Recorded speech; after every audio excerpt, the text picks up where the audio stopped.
FM #1 radio station ဦးမဲအဘတာရီအခင်းအကလန်နေဟန် Cherry FM ပရိသတ်တွေအားလုံးပဲမိုင်စွန်ခမင်္ဂလာညချမ်းလေးပါခင်ဗျာတောင်ပေါ်မြေပြန့်ကပရိသတ်တွေအားလုံးအတွက်အခုတင်ဆက်ပေးမယ့်အစီအစဉ်ကတော့ Cherry နဲ့တထောင်တညပုံမြင်များ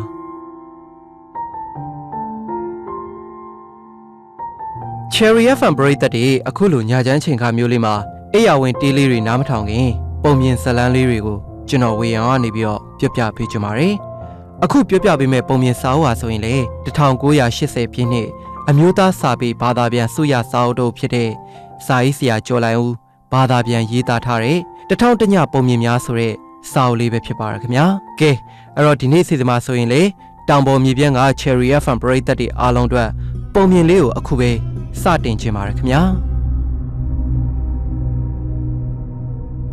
ကဲ Cherry FM ကိုနားထောင်နေကြတဲ့ပရိသတ်များခင်ဗျာအခုဆိုရင်တော့ကျွန်တော်တို့ Cherry FM ကနေပြီးတော့ပရိသတ်တွေတို့ကိုတထောင်တညပုံမြင်များဆိုတဲ့စာအုပ်ကလေးကိုဆက်ပြီးတော့ဖတ်ပြပေးရတော့မယ့်အချိန်ကိုရောက်လာခဲ့ပြီဖြစ်ပါတယ်အဲဒီတော့ပြီးခဲ့တဲ့တစ်ခေါက်ကကျွန်တော်တို့ရန်နာခဲ့ရတဲ့ဝိထုဇလန်နေရာလေးဟာဆိုရင်တော့ရှမ်းအာနာဟာကဘရင်ကြီးကြွလာတော့မှဖြစ်တဲ့အတွက်ကြောင့်မလို့သူ့စီကိုရောက်နေတဲ့လူလင်2ယောက်ကိုသူကဖွက်ထားလိုက်ကြတယ်အဲဒီအချိန်မှာပဲဘရင်ကြီးကလည်းသူ့ရဲ့အချွေရန်တွေနဲ့အတူတူရှမ်းအာနာဟာစီကိုသူကရောက်လာခဲ့ပြီဖြစ်ပါတယ်အဲဒီတော့ဒီပဝိထုဇလန်မှာကနောက်ထပ်ဘယ်လိုမျိုးအဖြစ်ပြက်တွေအကြောင်းအရာတွေကထပ်ပြီးတော့ရှိနေအောင်မလဲဆိုတာကကျွန်တော်တို့အတွက်လည်းတော်တော်လေးစိတ်ဝင်စားဖို့ကောင်းနေပြီအဲ့တော့ဒီနေ့မှာလေ Cherry ပရိသတ်တွေနဲ့အတူတူဒီပဝိထုဇလန်လေးကိုရှေ့ဆက်ပြီးတော့ဖတ်ကြည့်ကြပါရခင်ဗျာ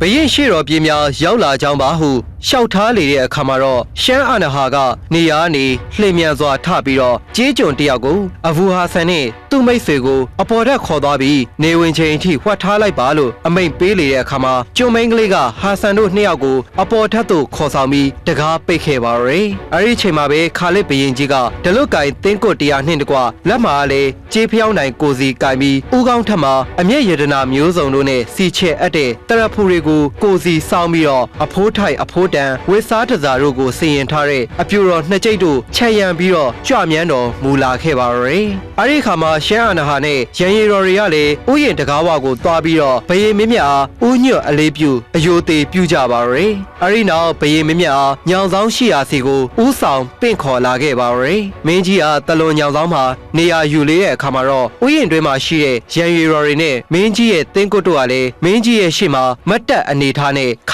စားကြပါရယ်အဲဒီနောက်မောင်မရန်ရီတော်တွေကအထုံအခိုးအမွှေးတိုင်မီးတိုင်များနဲ့တူရိယာပစ္စည်းတွေကိုအသီးသီးဆောင်ယူလာပြီးတော့မင်းကြီးရှေ့မောက်ကိုလာရောက်ခစားကြပါရယ်မင်းကြီးလည်းအဆိုတော်တူရိယာပညာရှင်တို့အားထိုင်ပြီးတော့ခစားရန်အမိန့်ပေးပါရယ်ရှမ်းအာနာဟာကလည်းမင်းကြီးစံမြဲရာတလွန်ညောင်ဆောင်အပားရှိထိုင်ကုန်မှာထိုင်ပြီးတော့ခစားပြီးမင်းကြီးအလိုကျတေးတံကိုကျူးရင်ပါရယ်ဒီလိုမျိုးအခမ်းအနားကိုအပေါ်ထက်အခန်းတွင်းမှာပုံအောင်နေတဲ့ဟာဆန်နဲ့အလီတို့ကချောင်းကြည့်နေကြပါရဲ့အဲဒီအခိုက်မှာပဲဘရင်မင်းမြတ်ကရှမ်းအာနာဟာကိုကလူကြည်စေတော်မူပါတော့ရဲ့ဒီလိုမျိုးကလူကြည်စေရေးမှာပဲဥယျာဉ်ဆောင်တကားများကိုဖွင့်ပြီးတော့မီးရိုင်တွေကိုထွန်းညှိစေတဲ့အခါမှာမီးရောင်တွေကထိန်ထိန်ညီးပြီးတော့နေနဲ့မချာအလင်းရောင်ဖြာထွက်နေပါတော့ရဲ့အဲဒီချိန်မှာပဲတင်းကွတ်ကြီးများကအဖျော်ယမကာကြိုင်တွေခွက်တွေကိုယူလာပြီးတော့တဲ့ခင်းတာကိုဟာဆန်မြင်လေတဲ့အခါမှာတော့ဤတို့ပြောလိုက်မိပါတော့ရဲ့အဖျော်ယမကာကြိုင်များခွက်များကရှားပါဖိုးတန်လှစွာ၏ဒီမြအဖိုးတန်သောခွက်မျိုးကိုရှေးရခင်ကမမြင်ဖူးခဲ့ပါကလားကြည်စမ်းပါဦးရွှေခွက်ငွေခွက်တွေမှာကြောက်မြတ်ရတနာတွေစီချေထားတာကလည်းတကယ်အံ့ဩဗနန်းပါကလားအိမ်မက်များမက်နေလေရော့သလားအလီမာမူရှမ်းအာနာနဲ့ခွဲခွာလာခဲ့ရကြတဲ့ကပင်အချစ်ဝေဒနာဖိစီးမှုဖြင့်ကြမ်းပြေမှာမိန်မောနေပါရဲ့အလီကမိန်မောရာနေတတိပြန်လေလာပြီးတော့ဥယျာဉ်တွင်မြင်ကွင်းကိုမြင်ရလေတဲ့အခါမှာဟာဆန်အားဤသို့ပြောလိုက်ပါရဲ့နောင်တော်ခမညာခါလက်ဘရင်သည်ကျွန်ုပ်တို့ကိုမြင်သွားပြီးကျွန်ုပ်တို့အဖြစ်ကိုသိသွားမိအတွက်စိုးရိမ်လှပါသည်အထူးသဖြင့်တင်းအတွက်ကျွန်ုပ်ပို၍ပူပန်ရပါသည်ကျွန်ုပ်ဖို့ကချစ်သူနှင့်ကြွေကွင်းရ၍ပူပန်ဆင်းရဲရခြင်းထက်ပိုမိုဆင်းရဲဒုက္ခရောက်ဖွယ်ရာအကြောင်းသည်မရှိယခုပင်ချစ်သူကြောင့်ပူပန်ဆင်းရဲနေရပြီဖြစ်ရာအသက်ဆုံးရှုံးရစေမူလဲမှတ်မှုပြီသို့တော်လည်းကြုံရအံ့သောဘေးဒုက္ခအပေါင်းမှကယ်တင်ပါမည်အကြောင်းဖျားရှင်မြတ်ထံတောင်းစုကိုကဆိုမိပါသည် ဤသို့ဆိုပြီးတော့နှစ်ဦးစလုံးကဥယျာဉ်ရှုခင်းကိုလည်းငေးဆိုင်ကြည့်နေမိပါတော့တယ်ဘယေမင်းမြတ်ရဲ့စတော်ပွဲမှာလည်းခင်းကျင်းထားပြီးဖြစ်နေပါတော့တယ်အဲ့ဒီအချိန်မှာပဲဘယေမင်းမြတ်ကရန်ရီတော်တဦးဘက်ကိုလှည့်ပြီးတော့စွဲမက်ဖွယ်တချင်းကလေးများနားထောင်ဆိုလာကွဲဟုဆိုလေတဲ့အခါမှာတော့အဲ့ဒီရန်ရီတော်ကစောင်းချင်းကိုယူပြီးအတန်ညှိပြီးတော့ချစ်သူနှစ်ဦးကြွေကွင်းရသဖြင့်စိတ်ဒုက္ခရောက်ရသောဖြစ်ကိုတေးဖွဲ့ဆိုပါတော့တယ်ရှမ်းအာနဟာကထိုတေးတံကိုကြားရလင်ပင်အဲ့ဒီခုံမှာပဲမိမှုရင်ထိုးကျသွားပြီးတော့အဲ့ဒီနေရာမှာပဲသတိမေ့သွားပါတော့တယ်ရန်ရီတော်တွေလည်းလဲကျသတိမေ့မျောနေတဲ့ရှမ်းအာနဟာကိုနေရာနေပွေ့ချီခေါ်လာခဲ့ပါရယ်အလီကလည်းသူ့ချစ်သူရဲ့အဖြစ်ကိုမြင်ရလေတဲ့အခါမှာတော့သူ့ကိုယ်တိုင်နေရာမှာရင်လဲကျသတိမေ့သွားပါရယ်အဲ့ဒီအခါမှာဟာဆန်ကတင်တို့နှစ်ယောက်ကအချစ်ဝေဒနာကိုမျှတူခံစားနေကြရပါတကားဟုညည်းညူလိုက်မိပါရယ်အဲ့ဒီလိုမျိုးညည်းညူနေတဲ့အခိုက်မှာပဲမိမပြိုတယောက်ဝင်လာပြီးတော့အဖူဟာဆန်တင်နဲ့တင်မိတ်ဆွေတို့နေရာနေထားပြီးတော့အောက်ထပ်ကိုဆင်းပါလေတော့မဟုတ်ရင်ကျွန်ုပ်တို့တင်တို့အဖြစ်ကို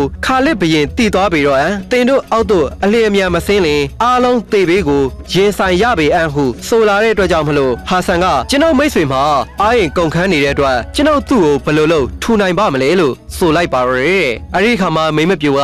အလီမျက်နှာပြင်ပေါ်ကိုနန်းတာရီဖြန့်ပတ်ပေးတဲ့အခါမှာအလီလည်းသတိရလာခဲ့ပါရယ်အဲ့ဒါနဲ့ဟာဆန်လည်းအလီကိုဆွဲထူပင့်ခေါ်ပြီးတော့အောက်ထပ်ကိုဆင်းခဲ့ကြပါရယ်အောက်ထပ်ကိုရောက်ပြီးအတန်ကြာလျှောက်လာခဲ့ပြီးတဲ့နောက်မှာတော့မိမပြိုကတန်တကားကိုဖွင့်ပြီးတော့ဆင်းသက်လာခဲ့တဲ့အခါမှာဒီဂရစ်မြေကမ်းပါကိုရောက်လာခဲ့ကြပါရယ်အဲ့ဒီနေရာကိုရောက်တဲ့အခါမှာတော့မိမပြိုကလက်ခုပ်တီးအချက်ပေးလိုက်တဲ့အခါမှာလှေတစ်စင်းနဲ့အတူလူတစ်ယောက်ရောက်လာခဲ့ပါရယ်အဲ့ဒီအခါမှာမိမပြိုကလှေသမားဒီလူလေနှစ်ယောက်ကိုခေါ်သွားပြီးတစ်ဖက်ကမ်းကိုပို့ကြလို့ပြောလိုက်ပါရယ်ဟာဆန်တို့နှစ်ယောက်လည်းလှေထဲကိုရောက်ပြီးမကြာမီမှာပဲလှေကတစ်ဖက်ကမ်းကိုထွက်ခွာသွားပါရယ်အလီကတော့တစ်ဖက်ကမ်းမှာရှိတဲ့ဥယျာဉ်ပွဲကိုမျှော်ငေးပြီးတော့အလွမ်းတေးကိုတီးဆိုရပါရယ်အရီခိုင်မှာပဲမိဖုရားလေးပုံပြင်ကိုခိတ္တခဏရပ်နာပြီးတော့155ညမြောက်မှာမိဖုရားကဤသို့ဆက်လက်ပြီးရှောက်ထားရပြန်ပါရယ်အဲ့ဒီလိုနဲ့လှေကတစ်ဖက်ကမ်းကိုရောက်လေတဲ့အခါမှာတော့လိုက်ပို့တဲ့မိမပြိုကတင်တို့ဘေးအန္တရာယ်မကြရလေအောင်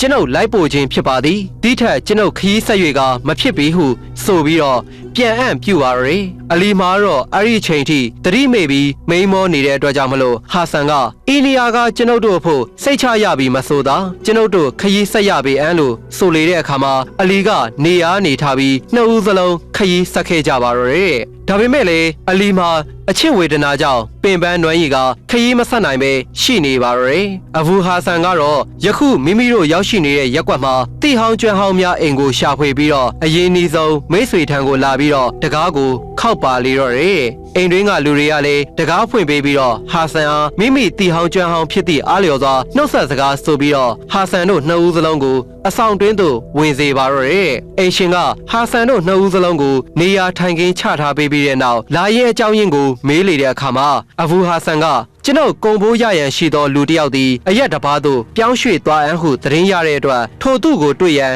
ကျွန်ုပ်မိတ်ဆွေအလီဗင်ဖက်ကာကိုခေါ်ပြီးတော့လာခဲ့ခြင်းဖြစ်ပါ၏သို့တော်လည်းသူ့ကိုမတွေ့ရပါချေထို့ကြောင့်အိမ်ပြန်ရမည်လဲပြင်းတာကြောင့်တင့်စီသို့ဝင်ခဲ့ခြင်းဖြစ်ပါသည်ဟုပြန်ကြားလေပါရယ်ဒီတော့အင်ရှင်ကလှိုက်လဲစွာဖြင့်ကြိုသို့ဧည့်ခံပါရယ်ဟာဆန်တို့နှစ်ဦးစလုံးလည်းအဲ့ဒီအိမ်မှာတညလုံးစားတောက်ပြောဆိုနေထိုင်ခဲ့ကြပြီးတော့အာယုံပြုတ်လာတဲ့အခါမှာပဲမြို့ရင်းစီကိုဝင်လာခဲ့ကြပါရယ်အဲ့ဒါနဲ့သူတို့နှစ်ဦးလည်းဟာဆန်အိမ်ကိုပြန်ရောက်လေတဲ့အခါမှာတော့ဟာဆန်ကအလီယာအိမ်ထဲဝင်ပြီးလှဲလျောင်းအိတ်နေရန်တိုက်တွန်းတဲ့အတွက်သူတို့ကအတန်ကြာနားနေအိပ်ပျော်သွားကြပါရယ်အိယာကနေနိုးလေတဲ့အခါမှာတော့ဟာဆန်ကသူ့မိတ်ဆွေအလီကိုပြုစုရန်အိမ်တွင်းမှာရှိတဲ့ကော်စောတွေကိုခင်းစေပါရယ်သူ့မိတ်ဆွေကိုကိုလက်တန်ရှင်းဖို့အတွက်အလို့ငါရေကိုလည်းဆောင်ယူစေပါရယ်အလီကကိုလက်တန်ရှင်းစေပြီးတဲ့နောက်နက်နက်ဝတ်ပြုခြင်းအမှုကိုပြုပါလေတော့ရယ်အဲ့ဒီနောက်တွင်ကတနေရာမှာတကိုဒီထိုင်ပြီးတော့ချစ်သူကိုတန်းတစုံကြီးနေပြန်ပါရယ်အဲ့ဒီခါမှာဟာဆန်ကအလီရဲ့အနာကိုချင်းကပ်သွားပြီးတော့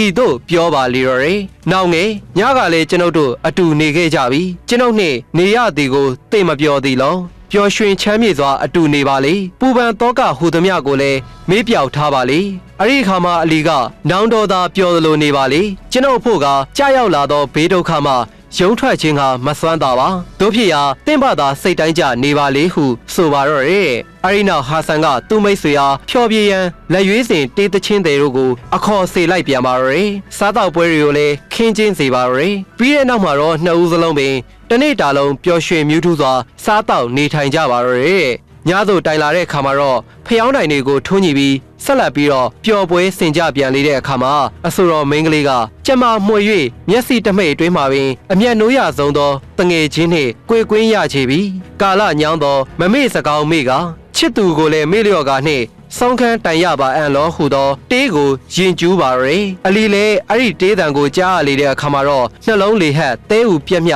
ခံစားရပြီးတဲ့နောက်အဲ့ဒီနေရာမှာပဲလဲကျမေ့မျောသွားပြန်ပါရယ်ဒီဖြစ်ကိုကြုံရတာနဲ့ဟာဆန်ကလည်းအလီပေါ်စိတ်ပြတ်သွားရတော့တာပေါ့ဒါနဲ့မိုးတောက်လေတဲ့အခါမှာဟာဆန်ကအစေခံတယောက်ကိုခေါ်ပြီးတော့အစေခံအားမြည်တကောင်ကိုပြင်စေပါရယ်အဲ့ဒီနောက်အလီကိုမိမိကိုယ်တိုင်အစေခံနဲ့အတူလိုက်ပို့ကြပါရယ်အလီအိမ်ကိုရောက်လေတဲ့အခါမှာတော့အလီအဖို့စိတ်ဒုက္ခအပေါင်းမှကင်းဝေးစေကြောင်းဆုတောင်းပေးကြပါရယ်အလီကသူ့ချစ်ဒုက္ခချစ်ဝေဒနာမှပြေရာပြေကြောင်းဖြည့်သိမ်း၍မရနိုင်ပဲရှိနေပါရယ်အဲ့ဒီနောက်ဟာဆန်ကလည်းအလီကိုနှုတ်ဆက်ပြီးတော့မိမိအိမ်သို့ပြန်ရန်ပြင်ပါလေတော့တယ်ဒီလိုနဲ့အဲ့ဒီညတညတာဖို့ပုံပြောချိန်ကုံဆုံးပြန်တဲ့အတွက်ကြောင့်မလို့156ညမြတ်မှာမိဖုရားလည်းပြောလက်စပုံဝိထုကိုဆိုလက်တန့်သည့်အတိုင်းဆက်ရပြန်ပါရယ်အဲ့ဒီလိုအဘူဟာဆန်ပြန်အံ့ပြုတ်လေတဲ့အခါမှာအလီကတရေစကားကလေးများကြားရလင်ပြင်မထားပါနှင့်နောင်တော့ဟုဆိုတဲ့အတွက်ကြောင့်မလို့ဟာဆန်ကစိတ်ချပါဟုဆိုပြီးတော့အလီအိမ်ကနေပြန်လာခဲ့ပါရယ်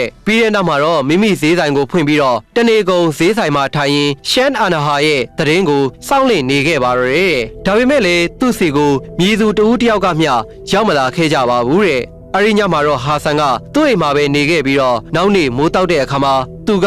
အလီဗင်ဘတ်ကငှားရက်နေထိုင်တဲ့အခန်းစီကိုလာခဲ့ပါရယ်ဟာဆန်ကအလီရဲ့အခန်းတွင်းကိုဝင်မိလေတဲ့အခါမှာတော့အလီကအိယာမှာလဲပြီးတော့ပတ်လေးမှာလဲအလီရဲ့မိတ်ဆွေတွေကဝိုင်းရံနေတာကိုတွေ့ရပါရယ်တမားတော်တွေကစေးစာကိုညှို့ပြီးတော့ဆရာဝန်တွေကလည်းသွေးတိုးကိုစမ်းတက်လျက်ရှိနေကြပါရယ်အိယာတွေကအလီကတော့ဟာဆန်ကိုမြင်လေတဲ့အခါမှာခက်ရက်ပြုံးပြီးတော့နှုတ်ဆက်ပါသေးတယ်တဲ့ဟာဆန်ကတော့အလီယာပါမှဝင်ထိုင်လိုက်ပါတယ်လူသူအများရှဲသွားတဲ့အခါမှာတော့ဟာဆန်ကမြည်တို့သောဝေဒနာကိုခံစားနေရပါသနည်းလို့မေးလေတဲ့အခါမှာအလီဗင်ဖကာကဤသို့ပြန်ကြားလေပါရယ် This is Cherry Radio.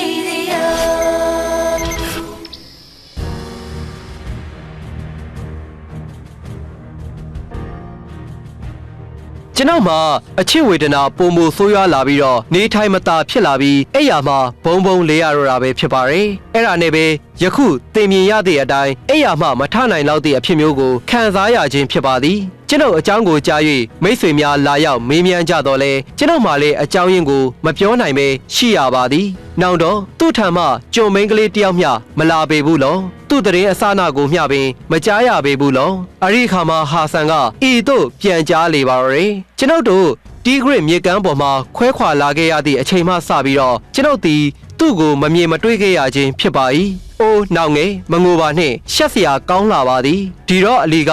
နောက်တော့ကျွန်ုပ်သည်အမှန်ပင်မိမိကိုယ်ကိုချုပ်တီခြင်းဟာမစွမ်းသောအဖြစ်နှင့်ကြုံရပါသည်ဟုငိုယိုပြန်ပြီးနောက်တော့အဘူဟာဆန်ကျွန်ုပ်၏ဒုက္ခဝေဒနာတန်ချက်ကိုကျွန်ုပ်မခံရနိုင်စွမ်းတော့ပါကျွန်ုပ်ဖို့တေလွန်ရခြင်းထက်တက်တာရာရဖွယ်သောအကြောင်းမရှိတော့ဟုပင်ကျွန်ုပ်အောက်မေ့ထင်မြင်လာပါသည်ဟုဆိုလေတဲ့အခါမှာဟာဆန်ကတီးခံပါနောက်ငယ်ဖျားရှင်မြတ်သည်တင့်ဝေဒနာကိုကုစားပေအံ့လို့ဆိုပြီးတော့အလီရဲ့အပားကနေထွက်ခွာလာခဲ့ကြပါရယ်အဲ့ဒီနောက်ဟာဆန်ကသူ့ဆိုင်ကိုလာပြီးတော့ဆိုင်ခင်းချင်းပါရယ်များမကြမီမှာပဲကြုံမင်းကလေးတယောက်ကသူ့ဆိုင်ကိုရောက်လာပြီးသူ့ကိုဦးညွတ်အလေးပြုပါရယ်ဟာဆန်ကလည်းမိန်းကလေးကိုအလေးပြုလိုက်ပါတယ်မိန်းကလေးကိုကြည့်ရတာကရင်တထိတ်ထိတ်ခုန်ပြီးတော့စိုးရင်ကြောင်းကြမှုပြင်းပြနေဟန်ရှိပါတယ်တဲ့အဲ့ဒါကြောင့်ဟာဆန်ကလာပါရှင်းအာနာတယောက်ကျမ်းပါပါလေစားလို့မေးလိုက်ပါရယ်ဒီတော့ကြုံမိန်းကလေးကကျွန်ုပ်ပြောပါမည်ဒါထက်အလီဗင်ဖကာမြည်တို့ရှိရှာသနည်းဟူသောအချက်ကိုဥစွာသိပြရစေလို့ပြောလာပြန်ပါရယ်အဲ့ဒါကြောင့်ဟာဆန်ကမိန်းကလေးအားအလီရဲ့အဖြစ်တစ်နစ်ကိုအလုံးစုံပြန်ကြားရပါရယ်မိန်းကလေးလည်းအလီရဲ့အဖြစ်ကိုကြားရလေတဲ့အခါမှာတော့အထူးပဲစိတ်မကောင်းဖြစ်ရရှာပြီးတော့ဤတို့ပြန်ကြားလိုက်ပါရယ်တခင်မအဖြစ်ကယခုအဖြစ်ထက်ပင်စိုးပါသေးသည်တင်တို့အပြန်ကိုကျွန်ုပ်လိုက်ဖို့အပြီးရင်ကျွန်ုပ်မှာတင်တို့လွတ်မြောက်ရေးအတွက် အသေးတထိတ်ထိတ်ဖြင့်အခန်းထဲသို့ပြန်လာခဲ့ရာအခန်းတွင်၌သခင်မသည်လဲကျမေမျောနေပြီဖြစ်ပါသည်ဘဝရှင်မင်းတရားမှာသခင်မအပါရင်ရှိပါ၏သို့တော်လည်းဘဝရှင်မင်းတရားသည်သခင်မ၏အခြေအနေကိုမြည်သောမျှမသိနိုင်ပဲရှိပါ၏မြည်သူကမျှလည်းသခင်မအခြေအနေကိုဘဝရှင်မင်းတရားအားမလျှောက်ထားနိုင်ကြပဲရှိပါသည်သခင်မမှာတကောင်းချိန်တိုင်အောင်သတိမရခဲ့ပါသခင်မတတိယလာသောအချိန်၌ဘဝရှင်မင်းတရားကြီးကဒီညတင်မြည်တို့ဖြစ်ရခြေသည်။ရှမ်းအာနာဟာတင့်မှာယောဂတစုံတရာကန့်ညိလေသလားဟုမေးမြန်းစုံစမ်းတော်မူပါရယ်။အဲ့ဒီအခါမှာသခင်မကဘယင်မင်းမြတ်ရဲ့ခြေဖမိုးအစုံကိုနမ်းရှုပ်အယိုသေးပေးပြီးတဲ့နောက်အစာအိမ်ထိုးကျင်တာကြောင့်မခံမရက်နိုင်အောင်နာကျင်လွန်းလှတဲ့အတွက်တတိလက်လွတ်ဖြစ်သွားရဟန်တူပါသည်။ကျွန်တော်မျိုးမဖို့တိထပ်ပိုး၍ဘာမျှမသိရပါဟုရှောက်ထားလေပါရယ်။ဒီတော့တခါဘယင်မင်းမြတ်ကဒီနေ့တင်မြည်သည့်အစာကိုစားမိသည်လို့မေးလာပြန်တဲ့အတွက်သခင်မကယနေ့မနက်တွင်ကျွန်တော်မျိုးမသည်စားလေစားထမရှိသောအစာတစ်ခုကိုစားမိကြောင်းပါလို့ရှောက်ထားလေပါရယ်အဲ့ဒီနောက်သခင်မသည်အကောင်းပကတိပြန်ဖြစ်လေဟန်ဖြင့်အရက်ချိုခွက်ကိုတောင်းပြီးတော့တောက်ပါရယ်မင်းကြီးကိုလည်းစကားလမ်းကိုလွှဲပေးလိုက်ပါရယ်မင်းကြီးလည်းသခင်မအပါမှာစိတ်အေးလက်အေးထိုင်နေပါရယ်အဲ့ဒီခိုင်မင်းကြီးရဲ့လက်မှာသခင်မကကျွန်ုပ်ကိုမြင်တာနဲ့တင်တို့ထွက်ခွာသွားကြပုံအခြေအနေကိုမေးမြန်းပါရယ်ကျွန်ုပ်လည်းတင်တို့ကိုလိုက်ပို့ပုံနဲ့ခွဲခွာသွားရချိန်11 Vaka ရဲ့အဖြစ်ကိုပြန်ကြားလေတဲ့အခါမှာတော့သခင်မလည်းမျက်နှာကိုဝှက်ပြီးတော့ငိုပါလေတော့ရယ်ဒါပေမဲ့လည်းမင်းကြီးရှေ့မှာဖြစ်တဲ့အတွက်ချက်ချင်းပြန်လဲချုပ်တီးလိုက်ပါရယ်ခဏကြာမှာတော့မင်းကြီးကအပြူတော်တူအားတေးဆူဖျော်ဖြေစေပါရယ်အဲ့ဒီအခါမှာအပြူတော်ကကွေကွင်းရခြင်းအတွက်ခံစားရတဲ့ဝေဒနာကိုဖွဲ့တဲ့တေးကိုဆိုပါလေတော့ရယ်သခင်မလည်းအဲ့ဒီတခြင်းကိုကြားရတာနဲ့နေရာမှာပဲပြန်လေလဲကျသွားပြီးတော့တတိလစ်သွားပြန်ပါရယ်ကျုံမင်းကလေးရဲ့ပြောပြချက်ကအီနီယာတို့ရောက်မှာပဲအဲ့ဒီညအတွက်ပုံပြောချိန်ကကုံဆုံးပြန်ပါရယ်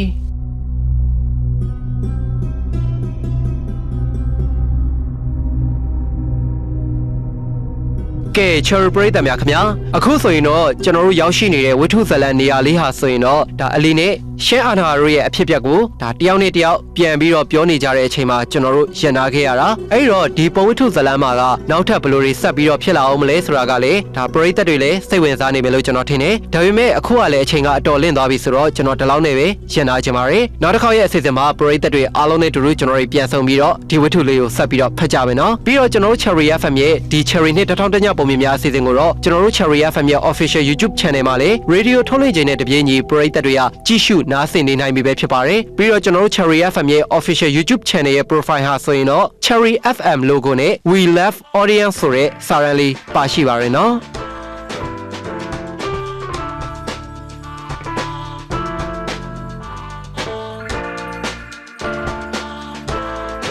အခုတင်ဆက်ပေးခဲ့တဲ့ Cherry နဲ့1000ညပုံမြင်များအစီအစဉ်ကိုတော့ကျွန်တော်ဝေယာကနေတင်ဆက်ပေးခဲ့တာဖြစ်ပြီးတော့အပတ်စဉ်တောက်ကြနေနဲ့စနေနေ့တွေရဲ့ဒီလိုအချိန်မှာပုံမှန်တင်ဆက်ပေးသွားမှာဖြစ်ပါတယ်အခုလိုမျိုးနားထောင်ပေးခဲ့ကြတဲ့ပရိသတ်တွေအားလုံးကိုလည်းကျေးဇူးထူးပဲတင်ရှိသလိုပရိသတ်တွေအားလုံးလည်းကောင်းမွန်စွာအိပ်ဆက်အနားယူနိုင်ကြပါစေလို့ဆုမွန်ကောင်းတောင်းပေးရင်းနဲ့နှုတ်ဆက်ခဲ့ပါရခင်ဗျာ